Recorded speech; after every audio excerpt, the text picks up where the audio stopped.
analyzing leaders, they find that they all have 7 qualities in common. And these qualities are all learnable qualities, and you learn them by practice. Whatever you dwell upon or think about grows in your mentality. If you think about these qualities, you start to develop the qualities. Number 1, the most important quality is vision. Leaders have vision. Peter Drucker said that if you do not have a vision to be a world leader when you start your business on your kitchen table, you'll probably never be very successful. Imagine you could be a world leader. You ask the question, well, if I was the world leader in my field, how would I be different from today? How would my company be different from today? You cannot achieve it. If you cannot write it down, you don't know what it is. You're unclear, fuzzy. It's almost like you're driving in the fog or a dark night with no lights. But when you write it down, it starts to become clearer and clearer. And there's a direct relationship between how clear your ideal future is on paper and how fast you create it. You may not even know clearly where you're going to achieve it. All you have to do is be clear about what you want. Write it down. This is the difference between winners and losers in every field. Winners take the first step with no guarantee of success. The second quality is courage. The 2 qualities that every single leader had in common was vision, an exciting picture of the future that they wanted to create, and courage, which was the courage to take action on the vision with no guarantees. Nothing worthwhile in life is possible without taking a risk, and the risk is that it won't work. Move out of the comfort zone. The biggest single limitation on success in work today is the comfort zone. People become comfortable doing things a certain way and they don't want to change. There is a whole new field that I am working in. It's called business model innovation. Because of rapid change in our business world, most business models are obsolete. The wonderful thing about business model innovation is that it's a skill, and they're all learnable. You can learn, but you've got to get out of your comfort zone. This is the hardest thing for all companies. Biggest single obstacle is that people won't change because they're so comfortable doing it the old way. So, third quality of leadership worldwide is integrity. It's impossible to follow someone if you don't believe them, if you don't believe that what they say is true.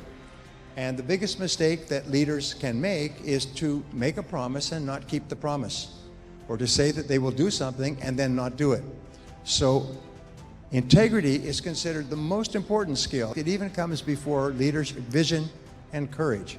So it's really important, if you're a leader and you have a reputation for not telling the truth, you will soon be pushed aside. Everybody won't know who you are, and then you will be finished. The number 4 is responsibility. Leaders do not criticize or complain.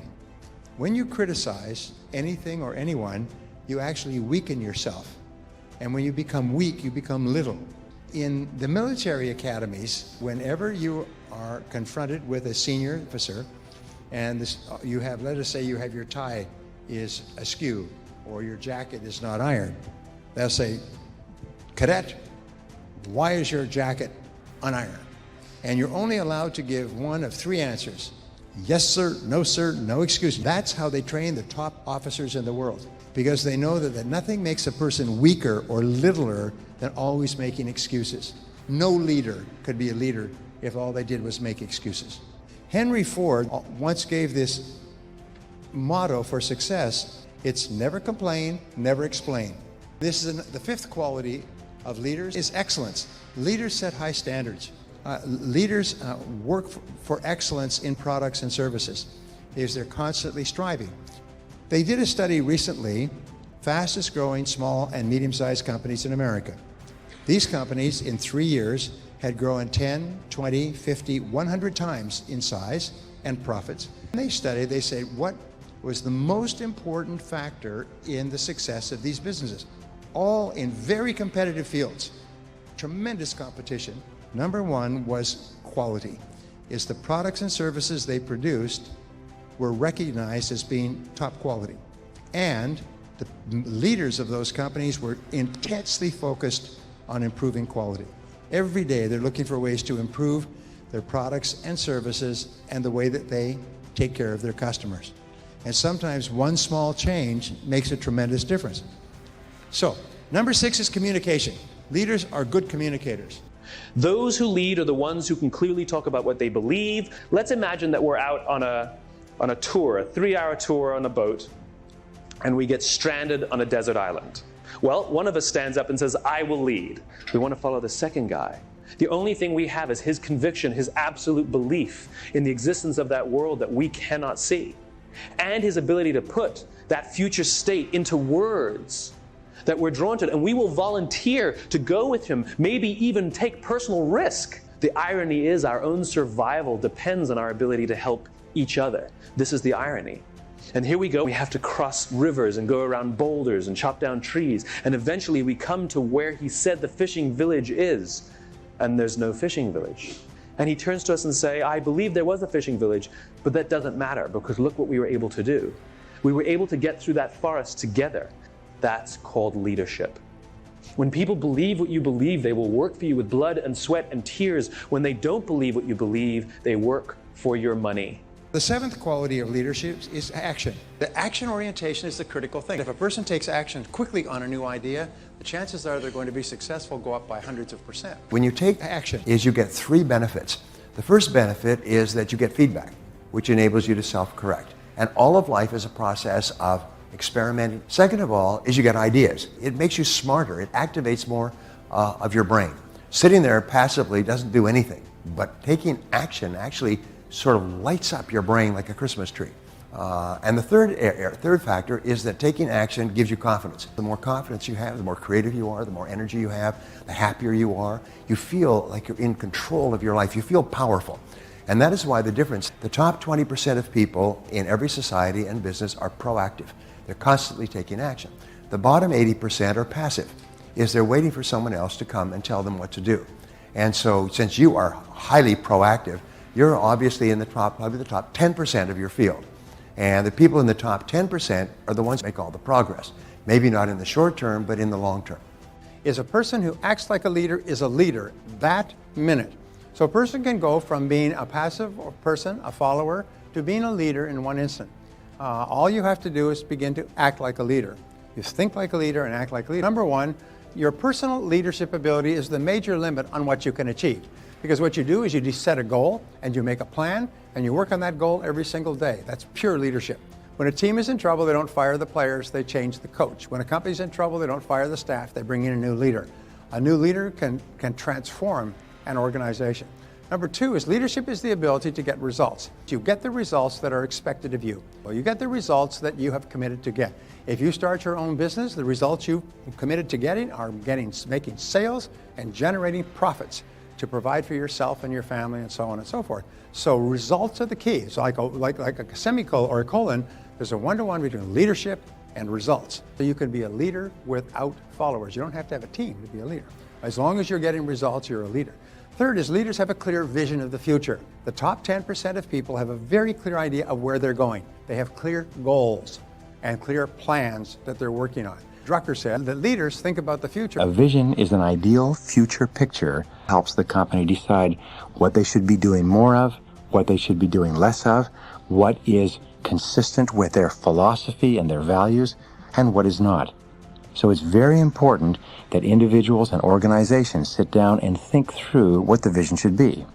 Decide what's right before you decide what's possible. Imagine that your company is now perfect in every respect. It has the finest people, products, processes, and services. What would it look like? What would it stand for? Allow yourself to play with this idea. This is called blue sky thinking, and it's practiced by all peak performing executives. They allow themselves to dream and to visualize what the very ideal would be. Leaders expect to fail over and over again. They don't like it, they don't want it, they avoid it if they possibly can, but they know it is an inevitable part of moving forward, but they're willing to take it. They're willing to take the pain in pursuit of success. You'll find that successful people fail far more than unsuccessful people. Successful people hate the failure and they don't like the risk, but they take it anyway because that's the price. So therefore, when you have a situation where you have to take a risk, do everything possible to mitigate your risk. Interesting discovery, successful entrepreneurs are not risk seekers. They are very clever risk avoiders in pursuit of profit. They're not out there throwing their money around like gamblers in Las Vegas. They're very careful with their money. They know that in any case, a good friend of mine said 2/3 of your investments, no matter how much due diligence you do, will not work out. but you have to minimize your losses with the best information and maximize your profits. Don't ever be afraid of taking a risk in the pursuit of success. Number 2 is to market and innovate. Always looking for faster, better, newer, more original, different, cheaper ways to get the job done more effectively for yourself and your organization. Encouraging people to be creative means encouraging them to come up with ideas and never raining on their parade. The Japanese employees of large corporations generate 100 times the number of ideas that employees of American corporations generate. And you know the reason? The reason is because every single idea is respected, and every single idea is encouraged, and every single person with an idea gets an opportunity to try it out on a small scale. In American corporations, however, when somebody comes up with an idea, everybody takes turn dumping on the idea and pointing out all the holes in the ideas. So welcome ideas and encourage creativity. Allow people to come up with even ridiculous ideas and just listen to them. 3, set priorities and work on key tasks. There's always 100 things that you can do, but the ability to set priorities is one of the most important of all skills that we have as an adult. Number 4 is focus and concentrate where superior results are possible. And this is important. Ben Trigo said the very worst use of time is to do very well what need not be done at all. It's amazing how many of us spend an enormous amount of time working on something that need not be done at all. The rule for great success is do fewer things, but do more important things and do more of them and get better at them. Do fewer things, but do more important things and do them more often and get better at them. And that alone will double your income. Number 5 is solve problems and make decisions. Your ability to solve problems is usually the critical factor in your promotion, your income, your success, and so on. Colin Powell said that leadership is the ability to solve problems. Between you and any goal you have, especially a financial goal, the only thing that stands between you is problems. Your ability to remove the obstacles that hold you back from achieving your financial goals is the critical skill of all. Thinking, defining the problems clearly, defining the solutions clearly, picking the most important solution to the most important problem and taking action on it and working on it and expecting it not to work a few times until you finally break it through. Number 6, lead by example. Be a role model. Once you take the roles, everybody is watching you, and your job is to be a role model. Kant said, live your life as though your every act were to become a universal law. As a leader, if you set high standards for yourself, you will be, by extension, setting high standards for others. Remember, everybody watches you. You're the standard bearer. You know, if you have children, what they found in psychology is that children are more influenced by your example than by anything else that you do or say. Well, anything else that you say. Number 7 is perform and get results. What can you and only you do that, if done well, can make a real difference? Sometimes it's a decision you need to make, or a customer you need to call, or a sales plan you need to initiate. But there's always something that you and only you can do. If you don't do it, nobody else will do it. But if you do it and you do it well, it can make a real difference. And whatever you're doing, if it's not the most valuable use, stop doing it and start doing what is. This takes tremendous discipline, but as Goethe said, everything is hard before it's easy. Good habits are hard to form, and the most important of all habits to form is the habit of working on the most valuable thing you can possibly be doing. Leadership and self-discipline go hand in hand. It is not possible to imagine an effective leader who lacks self-discipline, willpower, self-control, and self-mastery. The overarching characteristic of a leader is that he is in complete control of himself and every situation. There has seldom been a time in history when leaders were so needed and so much in demand as today. We need leaders at every level of society, both in the profit and non-profit sectors. We need leaders in our families, businesses, places of worship, community organizations, and especially politics. We need men and women who take their responsibilities seriously and are willing to step forward to take command of the situation. Fortunately, leadership is learnable. Leaders are developed, usually self-developed, over time through hard work, experience, and training. As Peter Drucker once said, there may be natural-born leaders, but there are so few of them that they make no difference in the great scheme of things. 4 stages of development. In your career in business, you progress through 4 levels of activity and attainment. First, you start off as an employee with limited knowledge and experience. Then, as you grow, learn, and develop the ability to get results, you evolve upward and become a supervisor, with responsibility for the performance and results of other people. As you continue to move up the scale of supervision, improving your ability to get things done through others from directly overseeing the work of employees, you become a manager, someone who assigns work to people with demonstrated competence in certain areas.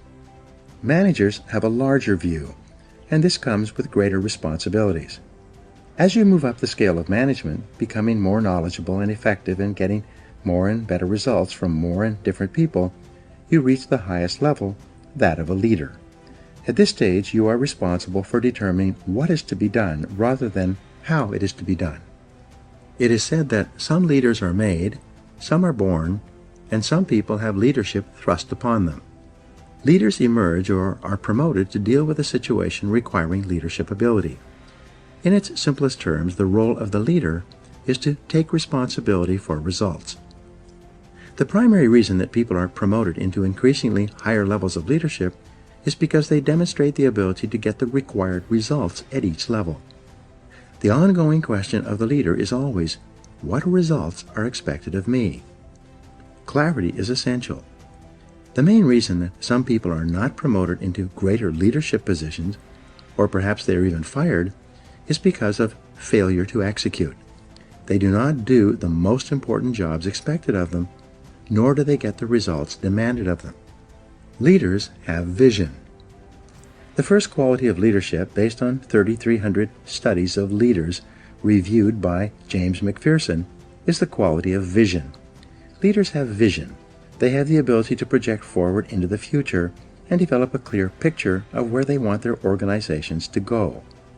They then have the ability to share this vision with others and gain others' commitment to make this vision a reality. You become a leader when you accept responsibility for results. You become a leader when you begin to think, act, and talk like a leader.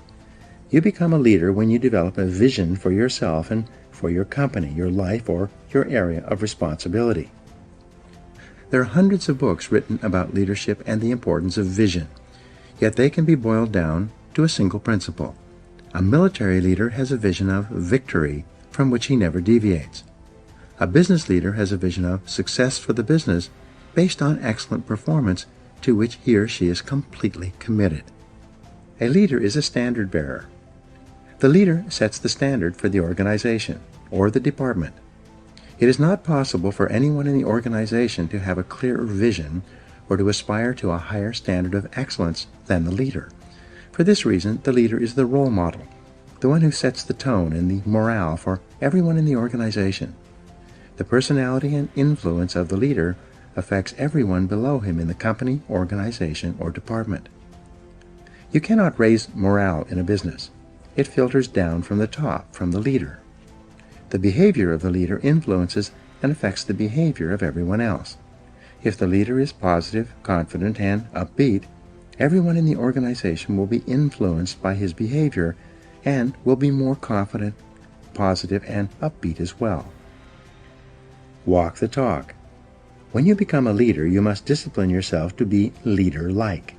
You must walk, talk, and act the part of a leader. You become a different person with different responsibilities than a manager. When you are working your way up, you are a part of the staff or the sales team. When you become a manager, you are part of management. This means that when you are part of the staff, your orientation is upward and sideways. But when you become a leader, your orientation is downward, toward all the people for whom you are responsible. Perhaps the most important behavior of a leader is for you to discipline yourself to be a role model. Imagine that everyone is watching you and patterning everything they do and say based on your behavior. When you become a leader, you no longer have the luxury to let it all hang out. From the time you are promoted into leadership, you have a special responsibility to discipline and control your words and behaviors in such a way so that you bring about the very best possible results for your organization and for other people. Set the standards. The leader sets the standards for the organization's behavior, quality of work, personal organization, time management, and appearance. In excellent organizations, the leader is the person who everyone looks up to and wants to emulate. In most cases, the leader works harder than others in the company. The leader appears to be more committed, more determined, more courageous, more visionary, and more persistent than anyone else. The leader sets a tone that everyone wants to emulate. The leader also sets the standard for how people are treated in the organization.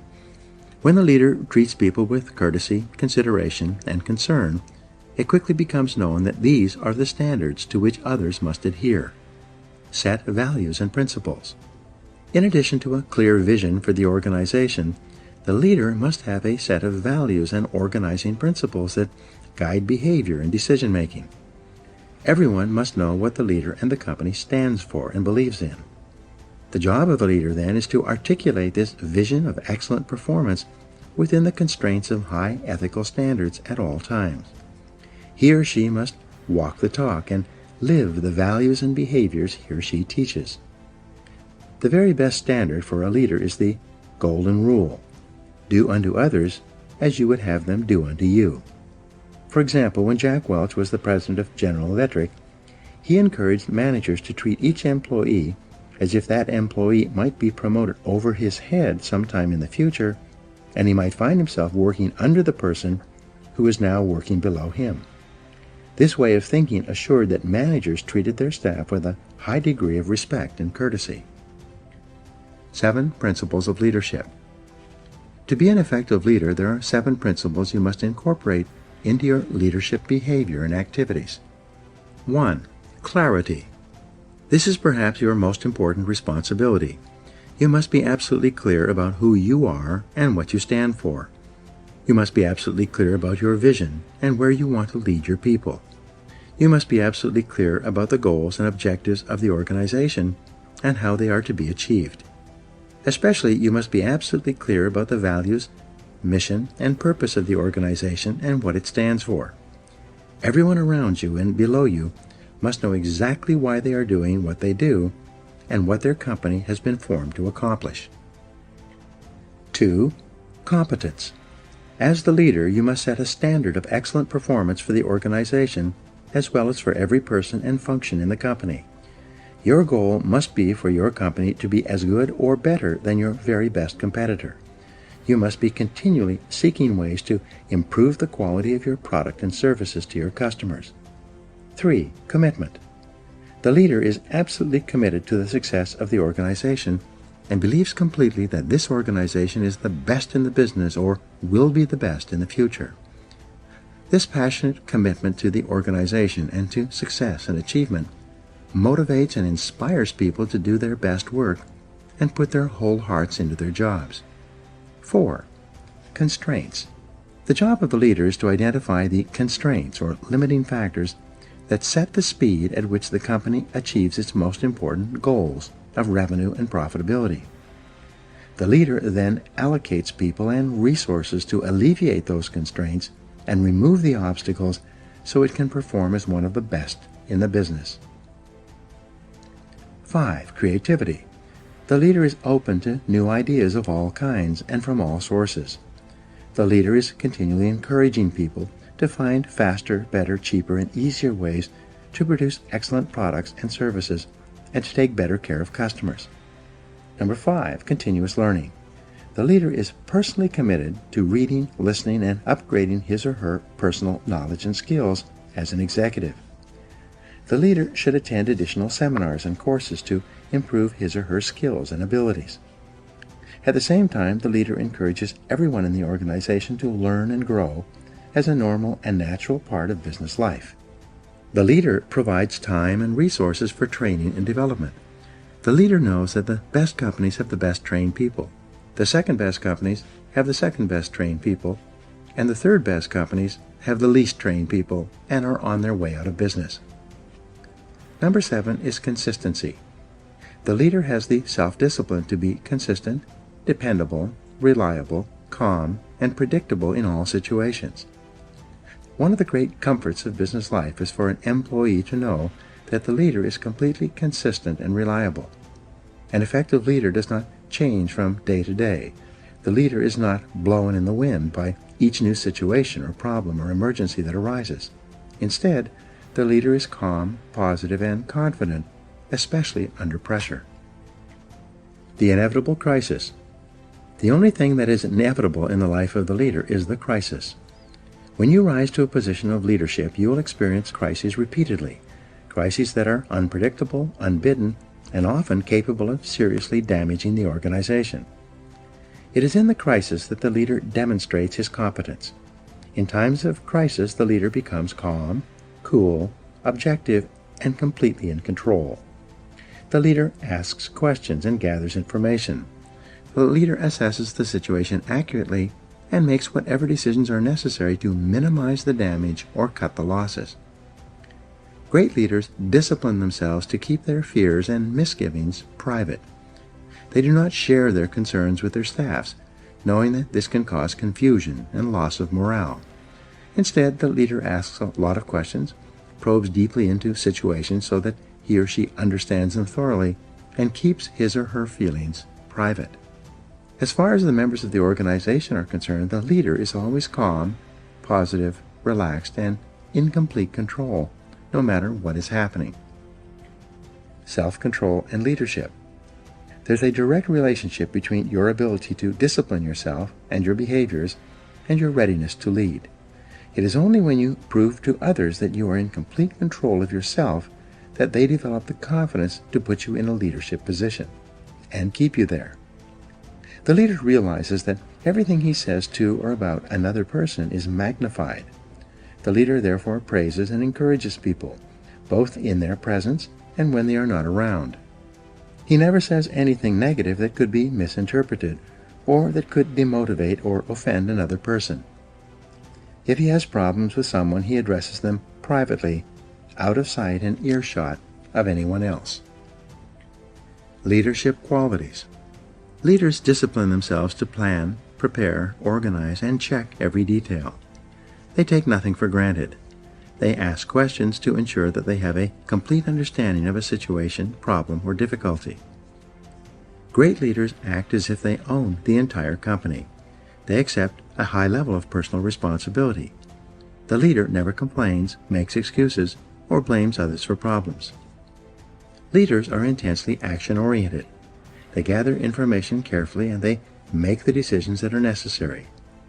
They set measures and standards and hold others to them. They insist that the job be done quickly and well. Leaders rise to the top.